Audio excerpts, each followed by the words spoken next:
Hello नमस्कार, महाराजा kitchen रेसिपीमध्ये आपलं स्वागत आहे। तर माघ पौर्णिमेनिमित्त आज मी कडबू बनवणार आहे। चला तर सुरुवात करूया कडबू बनवण्यासाठी। कडबू बनवण्यासाठी 2 वाट्या गव्हाचं पीठ,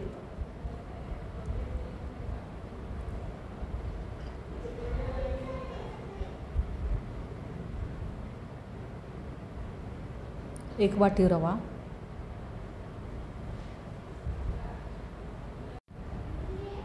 अर्धा चमचा मीठ, अर्धा चमचा पिठी साखर, हे सर्व आपण एकत्र करू। माघ पौर्णिमेला नव्याची पौर्णिमा असे देखील बोलले जाते। तर या दिवशी नवीन धान्य शिजवलं जातं। कडबू खुसखुशीत होण्यासाठी 4 ते 5 चमचे आपण तेल ओतायचं आहे आणि पीठ चांगलं मळून हाताने दाबून बघायचं आहे। हातामध्ये मूठ तयार झाली पिठाची तर कडबू चांगले खुसखुशीत होतात, हे ओळखायचं आहे आपण। आता थोडे पाणी घालून पीठ चांगलं मळून घेऊ। तर नव्याच्या पौर्णिमे दिवशी गोडाचा नैवेद्य म्हणून कडबू किंवा पुरणपोळी करण्याची प्रथा महाराष्ट्रामध्ये काही भागामध्ये आहे।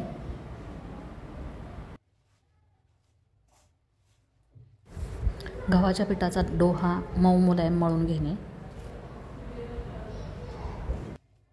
तर आमच्याकडे संक्रांती दिवशी जे काजू बदाम पिस्ता पुजली जाते तर तेच काजू बदाम पिस्ता हे नैवेद्यामध्ये वापरले जातात। गव्हाच्या पिठाचा डो बनवून तयार झालेला आहे। आता आपण सारणाची तयारी करूया। ओलं खोबरं बारीक चिरून घेऊ।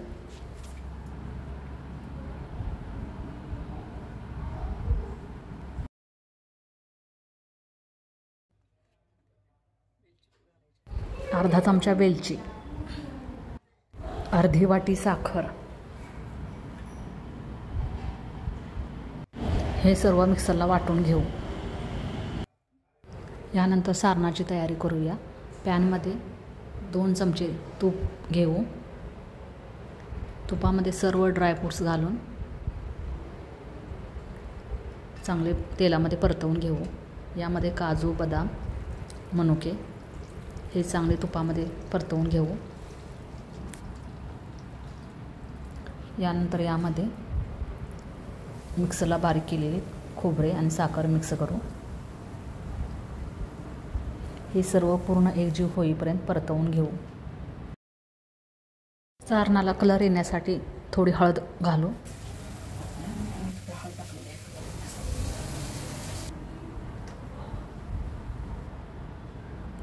आता गव्हाच्या पिठाचे छोटे छोटे गोळे बनवून लाटून घेऊ।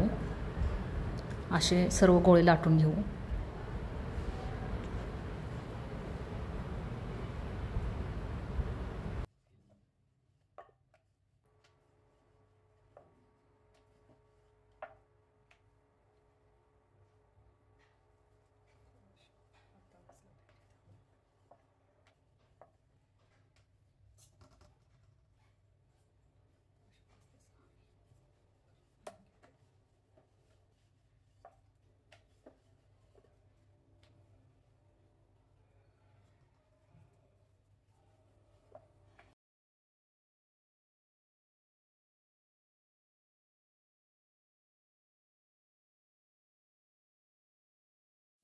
यामध्ये जे सारण आपण बनवलेले आहे ते ओल्या नारळाचे आहे आणि ड्रायफ्रूट्स हे आपण जे संक्रांतीला पुजलेले आहेत ते आहेत। त्याचा नैवेद्य बनवायचा असतो। आता यामध्ये सारण भरून घेऊ।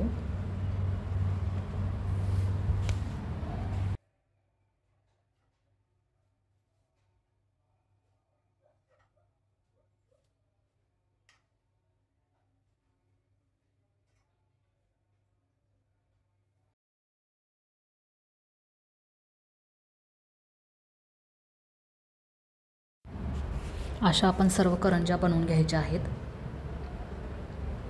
आणि चिरण्याने कडेने चिरून घ्यायच्या आहेत।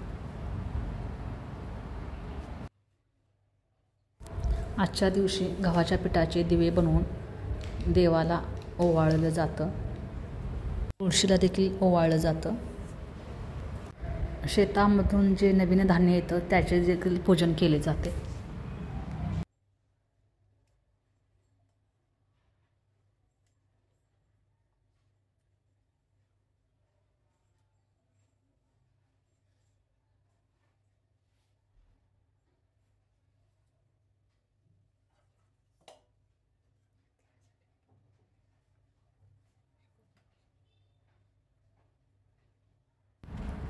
हे सर्व कडबू तयार करून घेऊ आपण.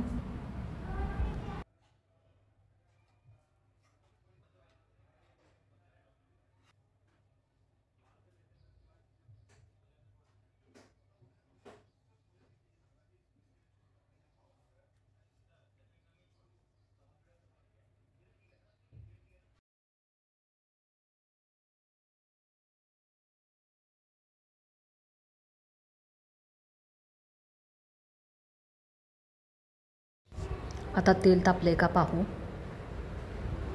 तेल आपलं तापलेलं आहे.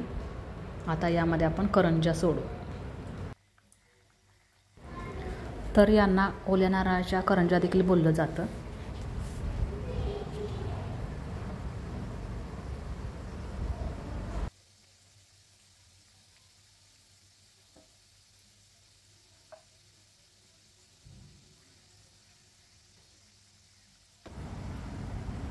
करंज्या चांगल्या परतवून चांगल्या तळून घेऊ.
करंज्या आता आपण सर्व काढून घेऊ.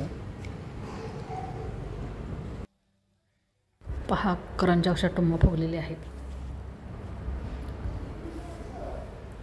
तर ही रेसिपी आपल्यास आवडल्यास लाईक करा, शेअर करा, सबस्क्राईब करा आणि बाजूलाच असलेलं बेल आयकॉनचं बटन क्लिक करा, जेणेकरून माझ्या नवीन सर्व रेसिपी आपल्याला पाहायला भेटतील.